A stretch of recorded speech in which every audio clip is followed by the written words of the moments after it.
Shielded protons and D shielded protons या less shielded protons भी कह सकते हो। शील्डेड प्रोटॉन्स वो protons present in electron withdrawing electron with electron donating, electron donating environment, तो वो कहलाते हैं शील्डेड प्रोटॉन्स। अब इनके अपोजिट जो होंगे वो डी शील्डेड प्रोटॉन्स होंगे। प्रोटॉन्स प्रेजेंट या बॉन्डेड इन इलेक्ट्रॉन विदड्रॉइंग, यहाँ पे इलेक्ट्रॉन खींचा जाएगा, विदड्रॉइंग ग्रुप्स या एटम्स, तो वो कहलाएंगे डी शील्डेड प्रोटॉन्स। अच्छा, अब शील्ड और डी शील्ड, फॉर एग्जांपल अगर एक सिंपल ऐसा एग्जांपल हम लेते हैं, hydrogen bonded to chlorine and hydrogen bonded to iodine. यहाँ पे अगर हम देख लेंगे तो क्लोरीन मोर इलेक्ट्रोनेगेटिव है, ये इलेक्ट्रॉन क्लाउड अपनी तरफ खींचेगा। जब अपनी तरफ ये इलेक्ट्रॉन क्लाउड खींचेगा तो हाइड्रोजन के ऊपर जो इलेक्ट्रॉन का होल था, शील्ड था, वो कमज़ोर होगा। तो मीन्स के this hydrogen is D shielded. यहाँ पे अब आयोडीन की इलेक्ट्रोनेगेटिविटी कम है, तो वो जो इलेक्ट्रॉन क्लाउड है वो ज़्यादा से ज़्यादा आयोडीन अट्रैक्ट नहीं कर पाएगा, हाइड्रोजन के इर्द गिर्द भी मौजूद होगा। तो मीन्स के this hydrogen is D shielded. यानी यहाँ पे क्लाउड क्लोरीन अपनी तरफ खींचेगा और ज़्यादा से ज़्यादा क्लाउड क्लोरीन की तरफ होगा, इलेक्ट्रॉन क्लाउड। तो हाइड्रोजन के ऊपर जो इलेक्ट्रॉन का शील्ड होगा वो छोटा, कम या कमज़ोर होगा। यहाँ पे आयोडीन की इलेक्ट्रोनेगेटिविटी कम है, तो क्लाउड जो है वो हाइड्रोजन के ऊपर कुछ ना कुछ मौजूद होगा और इतना डी शील्ड वो नहीं हो जाएगा। ठीक, तो ये होगा डी शील्डेड और ये होगा शील्डेड प्रोटॉन। यानी तो जो HCl का प्रोटॉन है इट इज़ डी शील्डेड, यानी इसके इर्द गिर्द जो इलेक्ट्रॉन का होल है, शील्ड है, वो कमज़ोर है, और जो HI का प्रोटॉन है दैट इज़ शील्डेड, उसके इर्द गिर्द जो इलेक्ट्रॉन क्लाउड है वो ज़्यादा है। अच्छा, अब इसके बाद क्या होगा, जो डी शील्डेड प्रोटॉन है तो ये क्या करेंगे, resonate at low frequency of radio waves. जो डी शील्डेड प्रोटॉन्स हैं तो वो क्या करेंगे कि रेजोनेट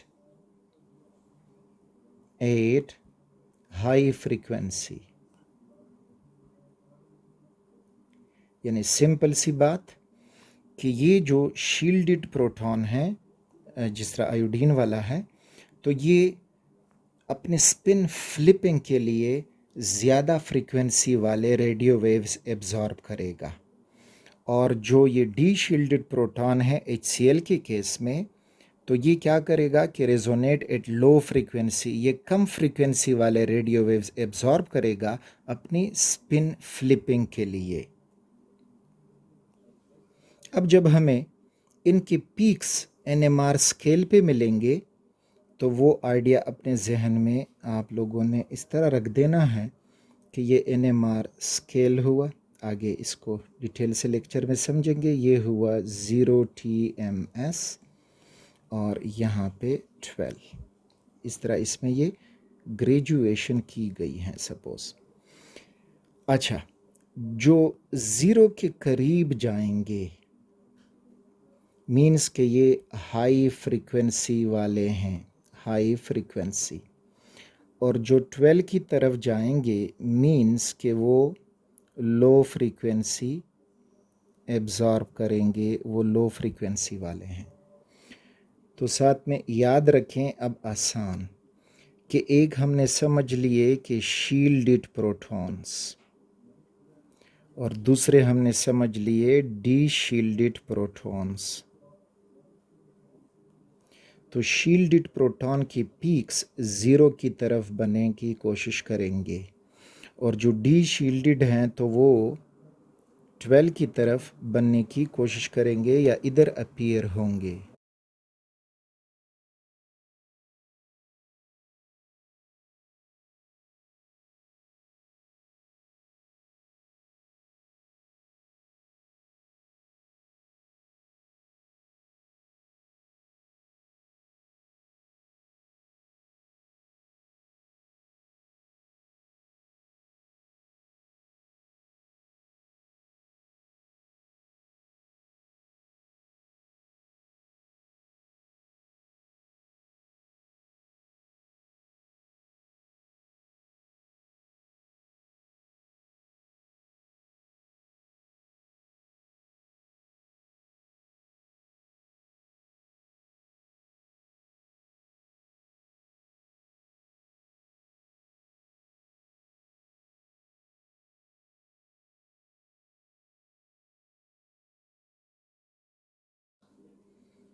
जो शील्डेड पीक्स जिधर बनेंगे इसको आपने टर्म याद रखना होगा, termed is अपफील्ड।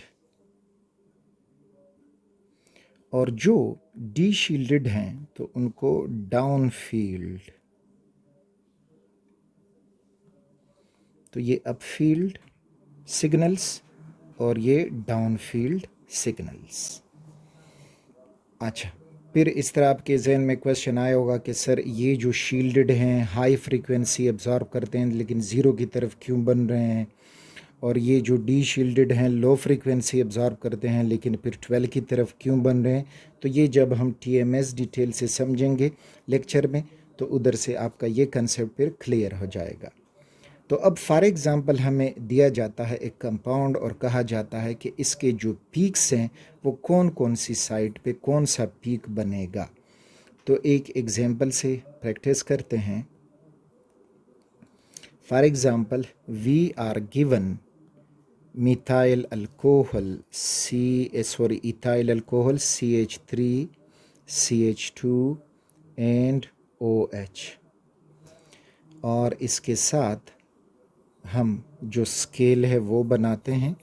This is the scale, ये हुआ 0 TMS और यहाँ पे हुआ 12। फर्स्ट ऑफ ऑल आपने ये देखना होगा कि कितने पीक्स बनेंगे। तो आप इक्विवेलेंट और नॉन इक्विवेलेंट प्रोटॉन ढूंढेंगे। तो जो प्रोटॉन ऑक्सीजन से जुड़ा है ये अलग है, तो ये हुआ A प्रोटॉन। CH2 वाले जो 2 प्रोटॉन हैं ये अलग हुए हैं, एनवायरनमेंट में मौजूद हैं, और CH3 वाले अलग एनवायरनमेंट में मौजूद हैं। So we are getting a total 3 peaks for ethanol. इसके लिए हमारे पास 3 पीक्स बनेंगे। अब कौन सा पीक कहाँ बनेगा तो देखते जाएं। हाइड्रोजन अगर इलेक्ट्रोनेगेटिव एटम या इस तरह इलेक्ट्रोनेगेटिव एटम के एनवायरनमेंट में मौजूद है तो वो होगा डी शील्डेड। तो ये जो ए वाला प्रोटॉन है हाइड्रोजन है ऑक्सीजन से जुड़ा है, तो ये है डी शील्डेड प्रोटॉन। तो डी शील्डेड प्रोटॉन जो हैं वो 12 की तरफ पीक शो करेंगे। अच्छा, अब CH2 का प्रोटॉन और CH3 का प्रोटॉन, इनमें से अब हमने डिसाइड करना है कि कौन किस साइड पे बनेगा।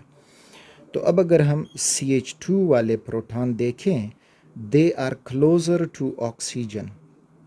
तो ऑक्सीजन इनसे इलेक्ट्रोनेगेटिविटी की वजह ज़्यादा होने की वजह से इलेक्ट्रॉन क्लाउड खींचने की कोशिश करेगा। तो ये हो जाएंगे डी शील्डेड। और मिथाइल जो है उसके इर्द गिर्द कोई ऐसा ग्रुप मौजूद नहीं है, तो ये होगा शील्डेड प्रोटॉन्स। तो मीन्स कि ये हैं शील्डेड प्रोटॉन्स,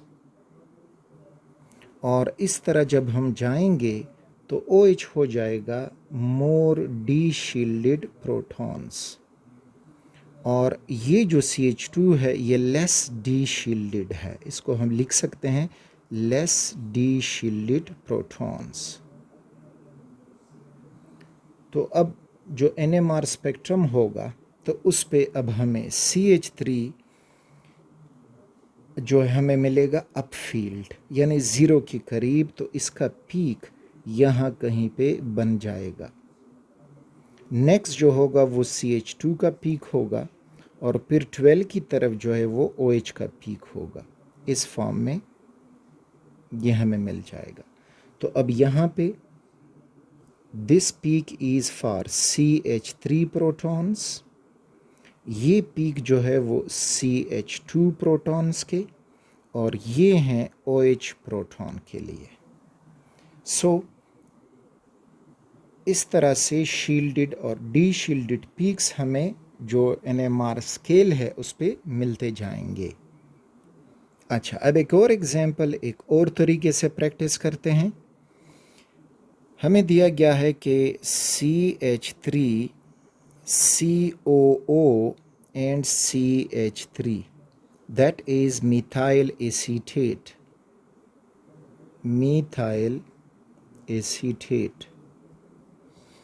और इसका हमें NMR स्पेक्ट्रम दिया गया है। This is the NMR spectrum for methyl acetate, 0 TMS और 12। अच्छा, अब यहाँ पे पीक्स हमें दिए गए हैं कि एक पीक जो है दोनों, एक पीक हमें ये हुआ, एक पीक यहाँ कहीं पे बन गया है, और दूसरा पीक जो है वो यहाँ बना हुआ है। तो सपोज़ करें कि कहते हैं कि ये A पीक है और ये B प्रोटॉन पीक्स हैं। तो अब आप बता दें या इस कंपाउंड में लेबलिंग करें कि कौन सा पीक A होगा या कौन सा पीक जो है वो B होगा। यानी ये CH3 के प्रोटॉन्स मौजूद हैं, ये भी CH3 के प्रोटॉन मौजूद हैं, तो हमने लेबल करना है कि A वाले कौन से प्रोटॉन हैं और B वाले कौन से प्रोटॉन हैं। तो अगेन हमें शील्डेड और डी शील्डेड का कंसेप्ट हेल्प करेगा। तो इधर अगर हम देखें, ये CH3 कार्बन ऑक्सीजन के साथ डायरेक्टली बॉन्डेड है and oxygen is more electronegative, तो ये क्लाउड अपनी तरफ खींचेगा, और ये जो CH3 वाले प्रोटॉन हैं ये हो जाएंगे डी शील्डेड प्रोटॉन्स, जबकि ये CH3 जो है डायरेक्ट कार्बन से जुड़ा है, तो इस वजह से इसके ऊपर इलेक्ट्रोनेगेटिविटी का जो इफ़ेक्ट है वो कम पड़ेगा, या इलेक्ट्रॉन विड्राइंग इफ़ेक्ट कम पड़ेगा, तो ये कुछ ना कुछ शील्डेड होगा, ये होगा शील्डेड। अच्छा, तो हमने फिर ऊपर पढ़ा कि जो NMR स्पेक्ट्रम है तो इसमें 0 की तरफ शील्डेड प्रोटॉन अपीयर होते हैं और 12 की तरफ डी शील्डेड प्रोटॉन अपीयर होते हैं। तो मीन्स कि ये जो A वाला पीक है ये अब शील्डेड प्रोटॉन का होगा, और शील्डेड प्रोटॉन CH3O वाले CO वाले कार्बोनाइल कार्बन के साथ जो मिथाइल ग्रुप अटैच है, तो ये होगा A पीक, और ये जो है डी शील्डेड हैं तो डी शील्डेड 12 की तरफ अपीयर होते हैं, तो ये होगा उसका B पीक। तो इस तरह से हम एनालाइज कर पाएंगे कि अब कौन सा पीक किस साइड पे बनेगा। अब यहाँ पे एक और पॉइंट जो आपके जहन में होना चाहिए,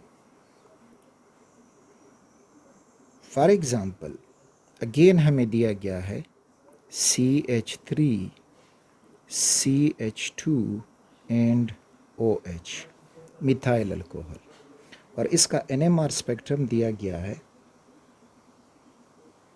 0 एंड 12। एक पीक इधर बना है, दूसरा पीक यहाँ पे है, और तीसरा पीक यहाँ पे हमें मिला है।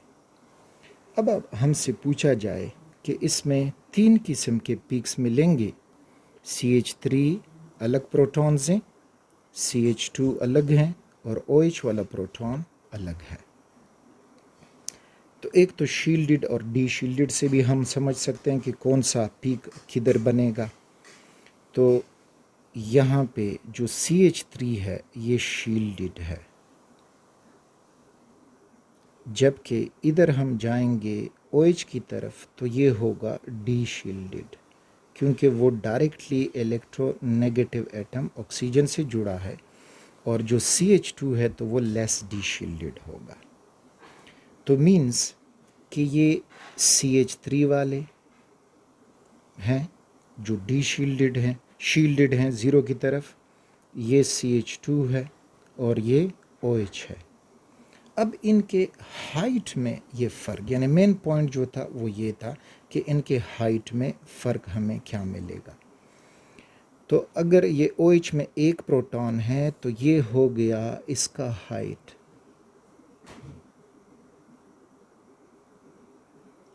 फिर CH2 में 2 प्रोटॉन है तो सिंगल प्रोटॉन का हाइट डबल हो जाएगा, तो ये डबल हाइट का CH2 का पीक होगा। और फिर जो CH3 है तो वो ट्रिपल हाइट का हो जाएगा, यानी ये एक प्रोटॉन का हाइट, ये हुआ दूसरे प्रोटॉन का हाइट और ये तीसरे प्रोटॉन का हाइट। तो height of peaks show the number of protons bonded in that environment. CH3 वाला पीक लंबा है क्योंकि 3 प्रोटॉन हैं, CH2 वाला छोटा हो गया है, 2 प्रोटॉन है, और यहाँ पे तो इनका जो रेशियो होगा वो हमें मिलेगा 1:2:3। तो ये एक पॉइंट यहाँ पे आप इस से समझ लें कि अगर वो कह जाएं कि भाई इनकी रेशियो क्या होगी तो रेशियो हमें ये मिलेगी। एक और एग्जांपल इससे अब समझते हैं इसी तरह से, वो ब्यूटेनोइक एसिड का लेते हैं, that is CH3 CH2 CH2 and COOH। अब इनका जो है this is NMR spectrum. I am not so good in my drawing but trying my best. 0 TMS and 12।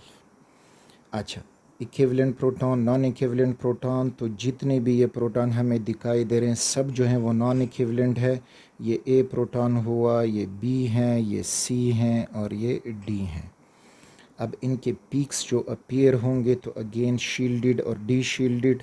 तो ये जो हम इस तरह लाइन ड्रॉ करें तो यहाँ पे ये हमें शील्डेड प्रोटॉन मिलेंगे, क्योंकि ये CH3 इलेक्ट्रोनेगेटिव एटम ऑक्सीजन से दूर है, और ये OH जो होगा इसका जो प्रोटॉन है तो ये डी शील्डेड होगा। तो अब इसके जो पीक्स हमें मिलेंगे तो पीक्स अब हमें कुछ यूँ मिलेंगे कि एक पीक इधर मिलेगा, दूसरा पीक यहाँ पे, तीसरा पीक यहाँ पे और चौथा पीक इस साइड पे। अच्छा, तो इनके हाइट का, तो OH में एक प्रोटॉन है तो ये OH वाला पीक हुआ, this is peak for OH।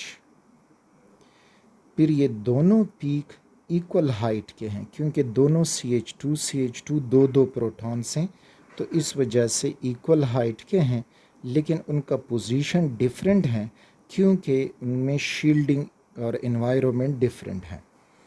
और फिर जो आखिर वाला है तो वो CH3 का पीक है, so this is the peak of CH3। तो इनका जो हाइट रेशियो होगा वो ये हो जाएगा कि 1:2 एंड 3। तो ये इनके हाइट का रेशियो। तो NMR जो है एक बहुत ही ज़बरदस्त इंटरेस्टिंग टेक्निक है जिससे हम किसी कंपाउंड का कंप्लीट स्ट्रक्चर इस स्पेक्ट्रम की मदद से फाइंड आउट कर सकते हैं। नेक्स्ट लेक्चर में हम ये बार बार TMS इस्तेमाल कर रहे हैं, बोल रहे हैं। अब ये TMS क्या है, किसके लिए एब्रिविएशन है, इसका फंक्शन क्या है इस सारे स्पेक्ट्रोस्कोपी टेक्निक में, तो ये हमारा नेक्स्ट लेक्चर होगा।